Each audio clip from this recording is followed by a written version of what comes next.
let's just rewind. Let's talk about Doublelift, shall we? Back on that again. The joke is like, mate, Travis, I was joking back in the day, being condescending, like, you're making a whole career off talking to this guy. It's like, fair play, mate. Like, tell you what, the two of you have fucking, you've ground out those sausages with that fucking one basic material, haven't you? Because what's mad is this, Monty. Let's just start at the top. So Doublelift has announced his retirement. Now, as you know, I do consider myself something of a Doublelift expert because I've followed his career a long time. I've known things behind the scenes. I've even known him. So as a result, I probably will do a video going more in depth on these things. But like, first things first, in his announcement video, as usual, Doublelift is one of those people where he isn't even coherent as to what he's said. Like, he's one of those people who'll argue with himself. So if you hear, he even sort of claims he never retired. He never wanted to retire. He never wanted to stay. And by the way, I'm almost certain I could find video footage that says exactly the opposite. A bit like when he claimed TSM were scumbags, but then you could just rewind and there was literally footage of him. Like, it would have been, like an honor to play for TSM again, like for the same season. So this guy, Doublelift, he just throws out a bunch of stuff and you just, you're fun with it. What you have to do is this, you have to just think to yourself, it's just Doublelift, isn't it? You don't think, oh my God, you just think it's silly old Doublelift on the mic again, saying nonsense. If people don't know, there was a fighter in the UFC back in the day, a very good fighter, called Tito Ortiz. And even though he was mega hype and he had a great personality, he was garbo on the mic. And I've always thought, Doublelift is like that. It's just that, because no one else even has the balls to sort of try and be edgy. He will always stand out in that regard. That, like, he's not actually very good if you look. Like, if Doublelift Monte was a WWE wrestler, he wouldn't cut great promos. He's not that great. But he would still be mega entertaining on the mic. Like, you want to hear what stupid shit he'd say after he wins the belt, or, hey, I'm going to get revenge on you, man, or something like that, some garble like that. It would be good. So the funny thing is, obviously, there's so many layers to this. We can do Doublelift the personality. We can Doublelift the player. We can do Doublelift the union breaker. I'm sorry. We have to start with that, Thorin, because in his retirement video, he very specifically says, I took a pay cut to come back because I could have made more from streaming. True, by the way. I believe that was true. But now he says, but this is too much of a pay cut for me to take any longer. So apparently, obviously, salaries have gone way down, guys. The offers for him would have cratered, even though he did have a pretty decent season. His last season was not terrible. He was fine. He was not bad at all. Yeah, he was fine. So it wasn't really his fault. He also did get ditched by Bjergsen halfway through the year. And he doesn't blame him for that at all, by the way.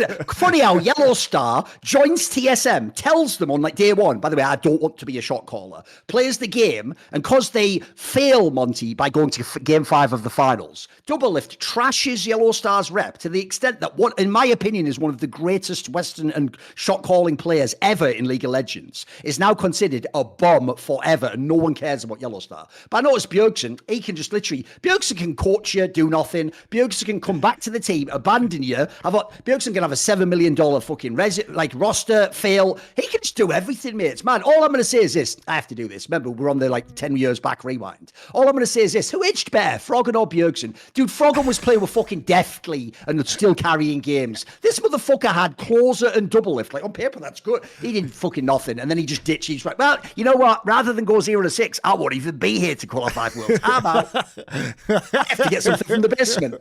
And then he's just gone. Just fucking gone forever. So I agree. But if you go back, Monty, this is why this is actually, it's funny, but it's actually, I actually find this very distasteful, this angle from Doublelift.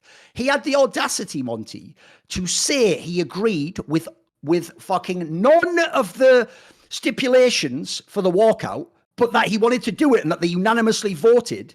Then he came out and basically by revealing as much, fucked all their leverage. They ended up basically settling for essentially nothing if you look what the major things they asked were for. And then after that, when he then... So basically, as far as I can tell, Monty, I'll be cynical. He just did it, in my opinion, 1, to have his salary. You don't get paid if you don't play the games. Get his salary. And then 2, he wanted a last crack at Worlds. That's what I think personally. And in that region, by the way, look, the fucking rosters were so bad. He probably had an outside shot to get the 4th spot or the 3rd spot. When he didn't get it, he then goes, I don't get paid millions of dollars anymore to be the checks notes 350th best player in the world. Well, I'll just be retiring then. You know I can make more streaming. Listen, you whore. That's not what you do fucking pro player for. You don't do it for the money. You do it because you want to be great. You do it because you want to accomplish something. Here's an idea, Doublelift. Do it because you actually want to go to the world championship of the game you've played your adult life and actually do something. Wouldn't that be a good fucking reason? No, you need to do it if I pay you $4 million or something. What are you talking about, you bozo? And then there's the whole thing of like, if you're going to do a walkout like that, I told him, by the way, how fucking well has that aged, that take, Monte? That was the worst time ever to pressure owners over like what they're doing with the revenue and the salaries and the fucking money they get. Well, now you love it. Now you're all getting the fucking minimum wage, aren't you? It's brilliant now. And by the way, spoiler, don't cry any tears. If you know how bad NA players are in the LCS compared to the Koreans, the minimum wage is a very reasonable salary if you know the history of esports. They are still making 6 figures, mate. What are you talking about? Some of these guys, that's very reasonable if you consider how bad they are. What you really had was you had entitlement and an inflated scene for so many years. You thought that was normal. Like, no, that was a fucking temporary bubble window that never could have lasted longer. And then he had the audacity. Think about what the fucking player walkout was about. Think about all you fans, idiots, telling me that NRG has shown the blueprint. You're supposed to sign throwaways in academy and develop them, just means insert them and have them win a game for you. And then that is what you're going to do in it, right? What's Doublelift's point as to why he's quitting? Because you're not going to be able to do anything since imports is what like carried the LCS and we're not importing and paying loads of money anymore. Right, bro, he may as well just become an owner. The joke is, like, he thought he was a player and advocate. You're just an owner, mate. This is almost as bad as when Bjergsen was actually part owner of TSM, and then he was on that board of the fucking player association. It's like, America is so fucking... It's like, I've realised now, I thought corruption comes in late. It's like, corruption is just in the DNA, mate. It just rises through the fucking scene. So what do you think on this angle, Monte? Because as I say, he essentially union busted, fucked them, didn't go to Worlds, and then just quit the whole scene. And then the whole scene. And then he was surprised when players didn't have any more salary left for him. He's like, yeah, fuck it, man. Exactly. I can just go back to streaming. So, I mean, I think he should have just stayed streaming, frankly. He says it was always his plan to come back and not to retire. But I think that was always dependent on the team that he got on, right? So he did say, though, that he didn't want to play for like a bottom tier team, which is reasonable, I think, given his skill. I think unquestionably, however, despite all of his kind of shitty and suspicious behavior, and also just frankly, he is one of the most selfish people I have ever met. Oh, and you can see this too. He is so ridiculously selfish and self-serving that he just thinks all of this is okay and acceptable right at the end. But what I will say about him is that he is undoubtedly the greatest player North America has ever produced. One more question before we get, because obviously I want to do like a true tribute as well. He is a great player. But here's what I want to ask is this, Monte? Am I the only one who doesn't even believe this fucking premise? Like, first of all, Doublelift himself has shown, as I just said, with TSM and with fucking core streaming and all that, he's shown that you can't even trust what he says and what his plans are, because they just change from day to day. He's just like the weather, it just changes as it pleases, mate. I don't even buy that angle, mate. If you know Doublelift, I'll tell you the reason why I think he came back. It was never about money, in my opinion, Monte. It was always about, if you are actually a player like he was, look, it's almost a sickness, but you have a competitive itch. You have to scratch that itch. And when you play and you watch some bomb ADC playing the LCS on your core stream, part of you is just thinking like, dude, I know I can be better. I can be better than him now. And you mean if I was playing again, I could maybe make a Worlds. I could win another LCS. I'd be back in the action. It's like that concept. This happened all the time in Counter-Strike, way back in the day when people made no money, Monte. They would retire as a great player and go and work an office job. And 2 years later, they'd go, I'm back, guys. And what they found was, even if they said they hated the game, tell you what, it sucks just being Steve and having the guy, Steve, I'm going to need you to work overtime for no money over the weekend again. Yeah, sorry about that. Sorry. You know, that boss guy, like Office Space coming in, that just makes you go back to the game. You go, wait a minute, I used to be a big fish in a small pond of esports. I was like a legend. People wanted to see me. People were paying. Instead, I'm just Steve who's having to do the fucking overtime getting wrecked because I'm nobody in this office. So first of all, I don't believe the competitive rank. I do not believe he will go on course. I actually think this is someone, by the way, you know what it's like with Dom and LS. He will get bored. It's such a grind and it's such a fucking churning machine. And basically, that's why Dom, if you don't know, people don't know this. The reason Dom did shows with me on his channel, like the Crackdown, was actually like for pleasure, because it was like, first of all, I'm taking some of the load off his hand. He doesn't have to talk all the time. And then also, it's stimulating. It's not just watching a stream and going, oh, well, Lee Sin's in it again. You know what I mean? Like, it's actually like fucking fresh content, interesting stuff. You talk about what you want to talk about. So I think, first of all, he'll get bored and he'll be back immediately. I mean, it's bad enough that he keeps giving Lena credit for setting all the podcasts up. So what do you do then? You just sit there and fucking react to everything. You just, oh, this burger, 5 out of 5. Oh, I'm not streaming right now. What are you doing? Like, you don't do anything yourself. And then also, secondly, Monty, he's given the game away as he always does because he's Doublelift. Doublelift would be the worst doubles agent ever made. He is just the double grifter. Double grift. That was 4 Horsemen. Richard Lewis, I think, came up with that one. But here's the angle, Monty. Because he said it was about money, well, then it's not about anything to do with the team. As soon as you say money, it's just money with you fuck. So here's the thing, Monty. In 2 years, when the VC comes back, and then someone can give you $1.4 million to be a player, he'll be back again. I'm just going to predict it now. That's my prediction. What do you think? You really believe he's retired?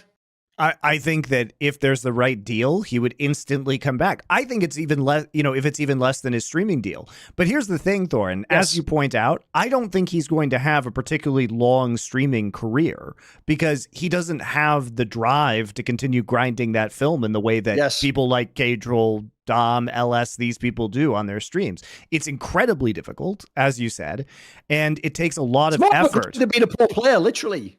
Yeah. It is. And so for somebody like him, I think what's going to happen is over time, his stream viewership is going to decrease.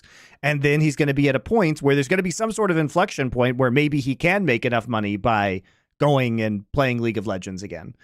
I don't think that point is coming soon because we kind of just are in a death spiral in esports right now where the market's going to reset, and it's probably going to reset for a very long time because the teams have run out of sponsors to grift and give no value to, and they've run out of venture capitalists to grift and give no value to. So I don't see a way, unless Riot starts releasing team-based skins or digital goods, how they would be able to get money to inflate those salaries again. Also, logically, he needs to be a player and stream to do the double grift. That's right there. The joke's right there. Also, here's the thing, Monty. The reason why I'm so confident he'll come back is also because, and this can now tie into the tribute we can talk about him, I actually do believe this is a player, unironically, who was a prodigy at League of Legends. I even believe to this day he has evergreen mechanical skill, which luckily he picked the role where that is the primary fucking quality. And I think to this day, mate, his mechanics are like comparable to, look, not anymore the top Koreans, but if you just took like the mid-table LCKD carry, you give Doublelift like a year and all the practice. Dude, I absolutely believe he could mechanically outperform or be as good as this guy. Like, he just never lost that part of his game ever. Like, if anything, the only things people even questioned was things like attitude with teammates. Did he understand macro concepts? How does he shot call? It was never about skill. I actually think, like I say, because he didn't have the international success at Worlds, people will downplay his career. This guy was a phenomenally talented player at League of Legends. Like, and I'm not talking about where, like a player comes in the league and like fucking even pick like Danny, like, oh, he's got some talent. No, that's like promising talent. Doublelift just had like once in a generation talent for a North American player in League of Legends, like a really, really incredible fucking base to work off. And I do think that was the well he was able to go back to year after year after year. And I even think, by the way, what's crazy is, the first half of his career was about how he like was a choker and lacked direct mentality. Dude, I actually think in LCS specifically, he had some sort of an amazing mentality for the latter half of his career because he wouldn't even be the best player sometimes or the best ADC, but he could like trip over and win the LCS. Like he would just peak at the right time, or he'd just have the right series, or it's almost uncanny how the two halves of his career are so polar opposite. And remember, there was that period where he had some bonkers run. Like I think he won like 8 out of 10 splits or some at one point in time or something. That's impossible. No one could do that. There's only one guy ever did. Wish he could have won some of those when I was coaching. But I think it's a good, it's true. And I do think that he is like the best native North American player in the history of League of Legends.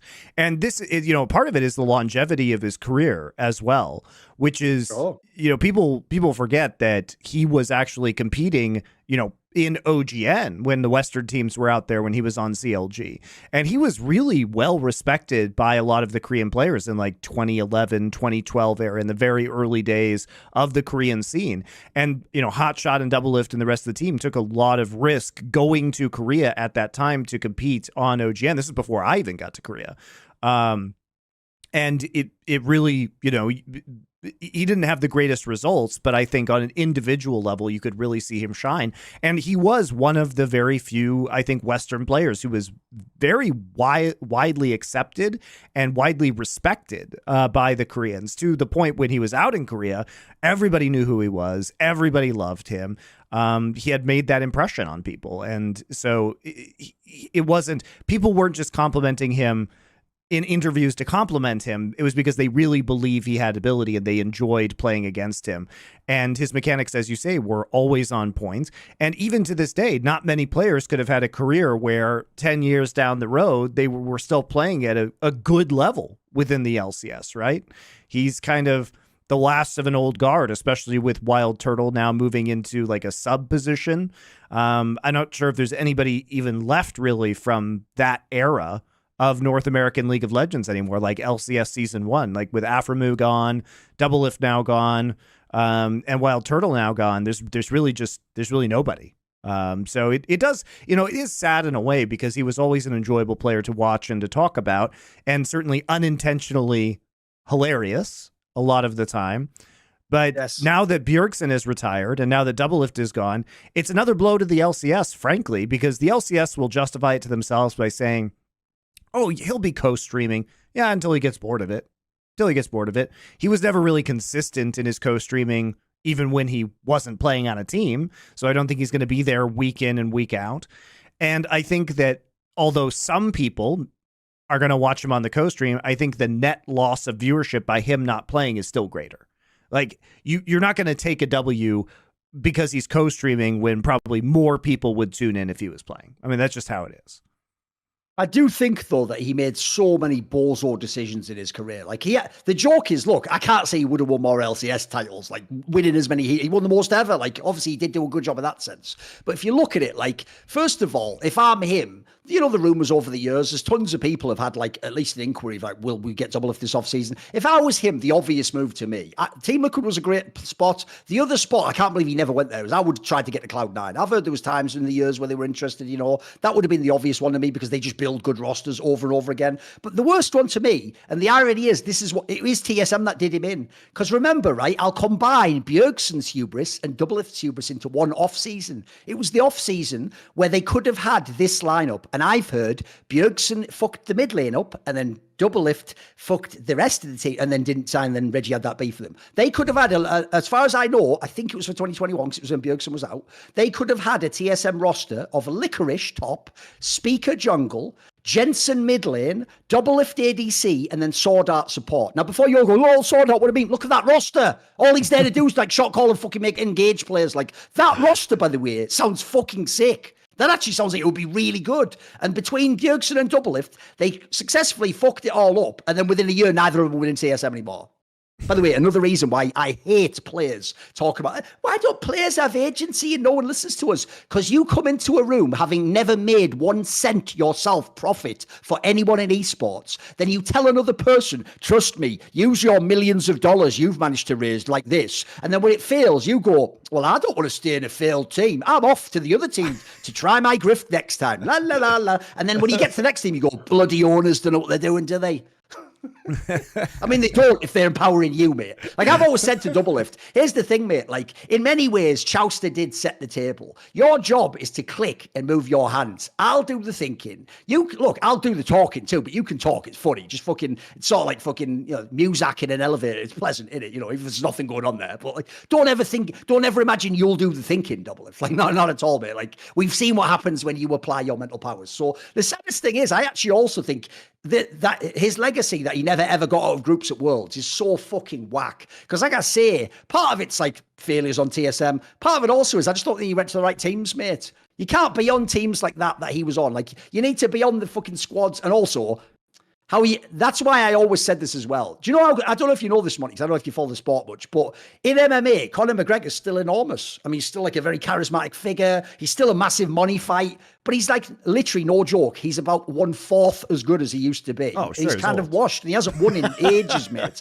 And he also just like lost the passion. He's a mega millionaire.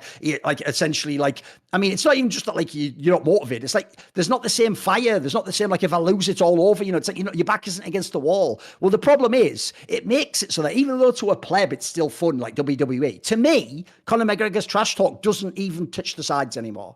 Because, bro, you aren't that guy. Like, you can't tell me you're going to beat the champion. You can't beat anyone. Like, when Doublelift would go to Worlds and tank completely and then come back like, yeah, well, we're going to... No, it doesn't work, mate. Like, we don't believe the trash talk. We know you're not going to do any of those things. You're going to go to the next Worlds. And the sad thing is, every time you ever sat down in a server opposite a player on an LPL or LCK team, you just became that bowl-cut little shy kid from season 1. Like, hey, guys... Like, it wasn't Doublelift anymore. It wasn't Conor McGregor. It wasn't the guy who was going to fucking wreck the game. And so I always thought it was so... That's the saddest thing, that his legacy, unfortunately, domestically is great. But if you don't watch the LCS, you would think this guy was a total failure. Like, he had the one MSI run. That's it. It's actually really sad. Like, dude, he had 1 million cracks in it as well. Like, that part is really frustrating to me because he could have done so much, mate. We're talking about a world where the Western teams have been to semis and finals. He could have, in his career, a bunch of times, he should have been contesting that. He should have been in a semi-final against Uzi or Deft or someone. And even if he lost, like, hey, that would be so fucking sick, wouldn't it? Like, not many other people can do that. So I do think his international career, it is a massive, it's a very bitter pill for me to swallow. He chose not to go to Europe at the end of the day. Yeah, that's true as well. And he wanted the bag to stay in Los Angeles, and he got the bag to stay in Los Angeles. But it was objectively the worst thing he could have done for his career, because going to Europe and being on a very good European contender at virtually any point during his overall career would have been much better. I don't know if this is true, but there were also rumors back in the day that he could have been on a Korean roster, especially very early in his career. When he was very famous in Korea. I think he also had an LPL offer because obviously the Chinese heritage, etc. Sure. I think he also had that as well during the era when he was with Lena or whatever. So I don't know. I think that this, there were a lot of options for him for his career, and you just see he was very comfortable within the LCS, and he was good enough to be good in the LCS, but he never really had broader ambition to take a stab at an international competition because he didn't go after any of these other offers that would have made him, a greater competitor on a more competitive team. By the way, I also do want to throw this out there, which is there's a short video because there's a more Doublelift like shorts channel, a clip channel. And if you go and watch, all you're going to type in is how Doublelift find out about. Or you can go to @more Doublelift, which is the channel, right? And essentially, I'll tease it here, but it's still worth watching. Like, it's like Titanic. You know what's going to happen, but the movie's not about what happens, right? He basically explains that the way he knew he wasn't gay, right? Already you're thinking, I think I misheard there. Like, he wasn't a guy. What do you mean? Like, the way he knew he wasn't gay was he decided he would bring up some gay porn and then watch it, and then he found out he wasn't into it, so then he knew he wasn't gay. So my joke to Monte was, I guess he's lucky he was alive in the age of the internet.